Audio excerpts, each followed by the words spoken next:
we are closely watching the violence in Gaza, where Israel says its ground troops could cross the border at any moment. It has told civilians to leave northern Gaza as it prepares for this next phase of its war with Hamas. Israel's military says more than 600,000 Gazans have already evacuated the northern part of the Strip there. Retired U.S. Army General David Petraeus commanded American troops in Iraq and Afghanistan and then became CIA director during the Obama administration. He's now also the co-author of the new book, Conflict, The Evolution of Warfare from 1945 to Ukraine. General Petraeus, thank you very much for being here. Good to be with you. I can't think of anyone else in our country with the combined knowledge of war, both from an experiential point of view and a theory point of view. So I'm very happy to talk to you this morning.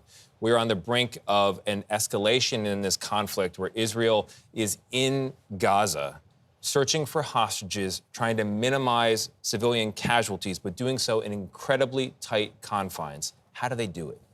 Well, first of all, I can't imagine a more challenging set of circumstances. As you laid out, you have a very densely populated area. You have an enemy who doesn't wear uniforms, who hides among the people, who positions his headquarters underneath hospitals, stores weapons and mosques. And if they're as creative in the defense as they were in the offense, horribly so, horrifically so, unspeakably so, there are going to be improvised explosive devices, there will be booby traps, there will be suicide vests.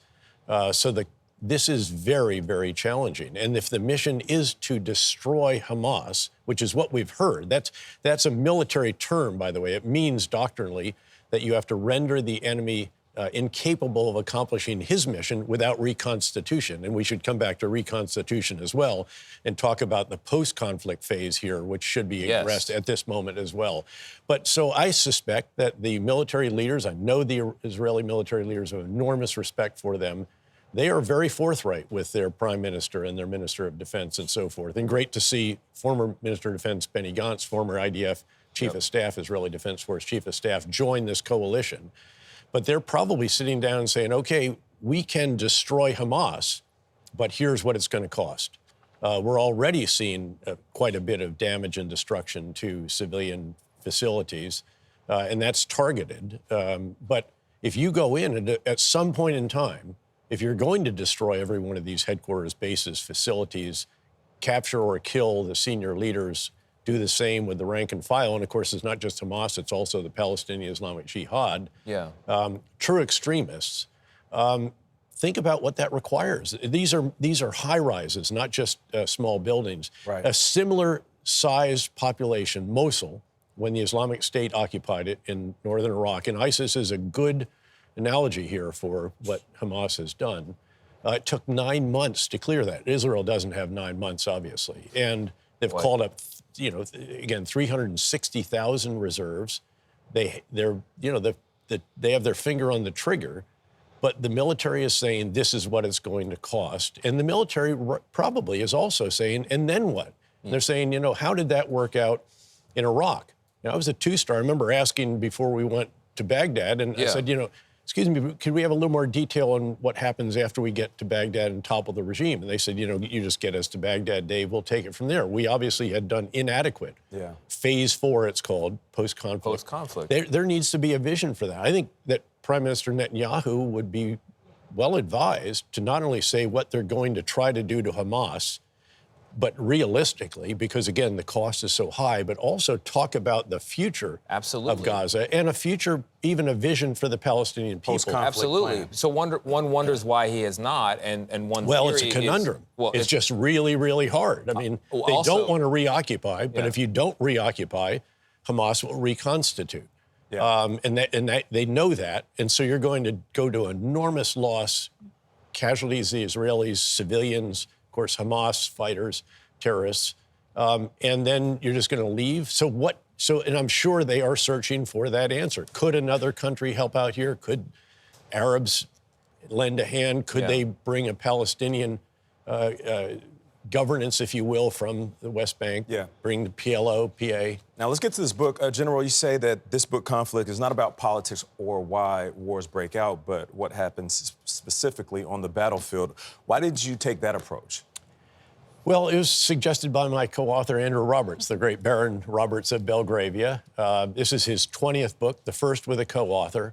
And we'd like to think that the combination of a really one of the great historians of our time, plus someone who's actually done it, wealth of knowledge, could provide a unique perspective. But we decided not to get into all of the politics, should we have invaded Iraq or not? Let's just talk about how it went and talk about the lessons that we learned, many of them the hard way, ideally to inform those doing this in the future.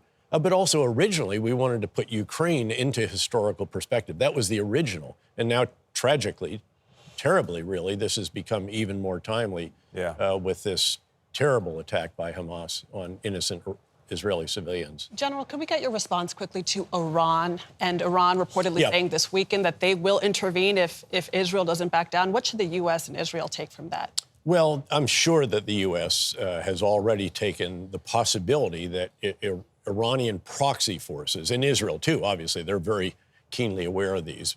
But you have Hezbollah, obviously, in southern Lebanon, who got hammered by the Israelis in the wake of the 2006 incursion, but nonetheless have 150,000 rockets that could overwhelm even Iron Dome and the other systems. You obviously have proxy militias that could come through Syria, including Iraqi ones. You have the Houthis in Yemen that could shoot into the Gulf states. You have U.S. forces still in Iraq and northeastern Syria.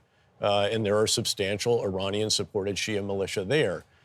Even in the facilities in the Gulf, if Iran were to use it directly. I think it's unlikely. I don't think they want to get into a fight with the United States, but all of these have to be considered, and that's why we have now 2 entire carrier task forces and a lot more air power on the ground, and I'm sure air defense as well. No one knows this better than you. I mean, 6 commands, 5 combat commands, former director of the CIA, and a PhD from Princeton, just to throw that on top of the heap. So thank you very much for talking to us this morning. We could talk for an hour. Yeah. And not it's great to be with you. Thanks so much. General, thank you so much for your perspective. Privilege. The book is called Conflict, The Evolution of Warfare from 1945 to Ukraine. It is a great read. General Petraeus, thank you again for being here.